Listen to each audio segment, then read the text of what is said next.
Have you ever misused a word before or seen someone else misuse a word? It can cause misunderstandings, it could be embarrassing. One really famous example of a person misusing a word or failing to articulate themselves clearly is Rishi Sunak in this moment. I'm a Coke addict, total Coke addict, Coca-Cola addict. Yes, I was going to say. Just for the record, just be totally clear. Appropriately, or at least complete the words that you're using. Two words you come across quite often if you're a marketer or you're studying marketing are the words customer and consumer. These words tend to be used interchangeably a lot. However, they actually mean two separate things. In some cases, it's actually appropriate to use them interchangeably as they could mean the same thing, but these two words actually have different meanings, and it's circumstantial or situational when you can use them interchangeably.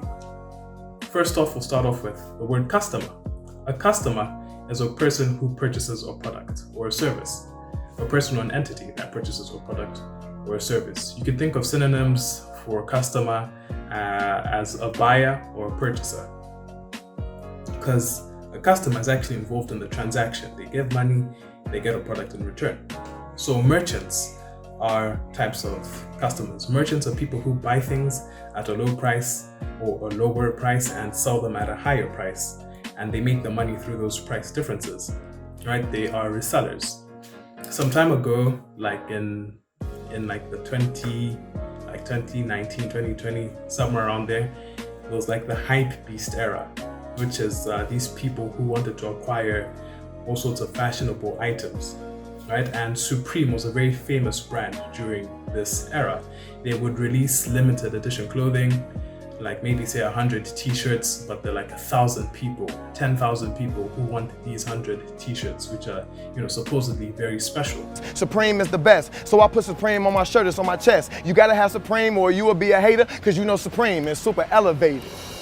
This is Supreme, the streetwear brand that's rapidly changing the retail industry. People have broken into fights, waited hours, and entered lotteries just to get inside. While clothing stores are shuttering all over the world, Supreme is expanding.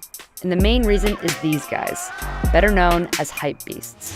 With its limited production, Supreme is known for creating scarcity with each release.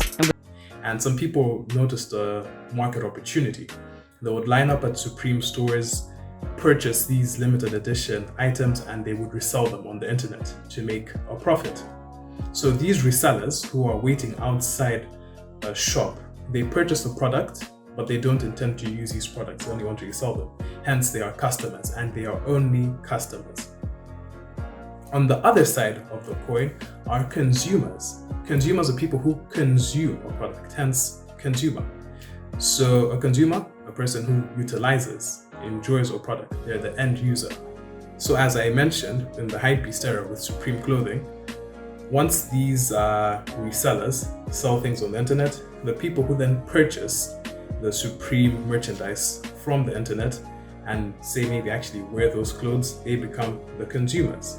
Examples of consumers are, or examples of situations where you have a consumer and a customer as two different entities are during present giving, right? If someone purchases a product and intends to gift that to someone else, like say a parent buying a Christmas present for their child, the parent is the customer and the child is the consumer.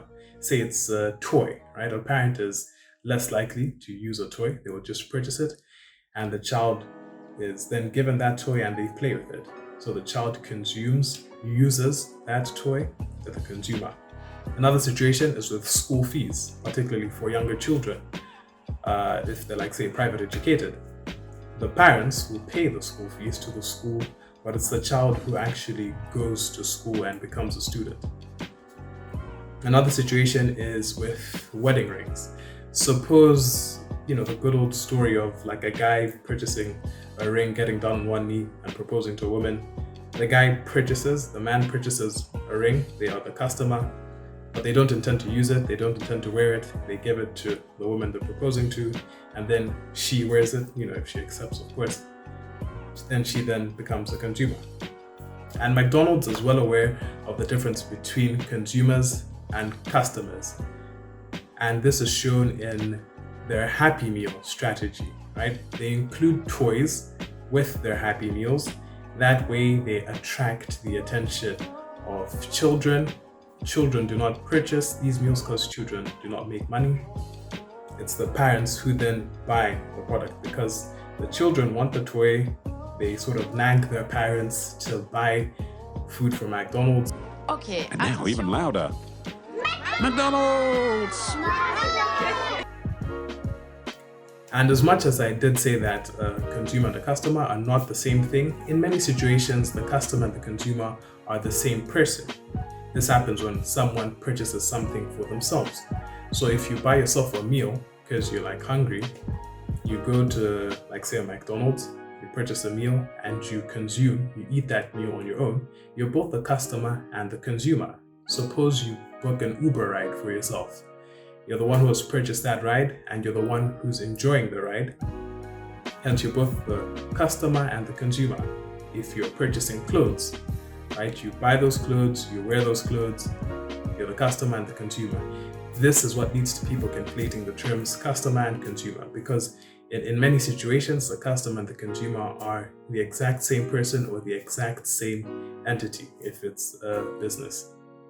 Why is it important to understand the difference between a customer and a consumer? This is because these are essentially two different sets of people. So you have to target two different segments, two different target audiences. Customers are going to be more price sensitive. They're more likely to be price sensitive because they're spending money to purchase a product, while consumers will be more focused on the experience of the service or the quality of a product. And in order for a company to make a sale, they have to please both these groups. So for example, a teenager who wants a gaming console is going to have to convince their parents to purchase that console for them, right? Suppose this teenager is not making any money on their own. So Sony, that makes the PlayStation, the very famous PlayStation, will advertise their product as an amazing product which you can use to play games, watch movies, connect to the internet, and they'll try to prove why it's better than Xbox and whichever other gaming consoles out there. And now it's up to the teenager, the prospective consumer, to persuade their parents to purchase the PlayStation for them. And it's also important for companies to target both these groups or to satisfy the needs of both of these groups, both the customer and the consumer. So in the case of a McDonald's Happy Meal, they advertise their Happy Meals as, these fun foods which come with a toy, but they also have to take care of the price. They should make sure that their Happy Meals are reasonably priced so that parents can afford these meals and think it's, value for money. However, as I mentioned, in many cases, a customer and a consumer, one and the same. It can be the same person. They can be two separate entities, two different people. Ultimately, marketers have got to make sure that they satisfy the needs and wants of the customers and consumers. I hope that has made it quite clear the distinction between what a customer is and a consumer and how these terms can be interchangeable, when they're interchangeable and when they're not.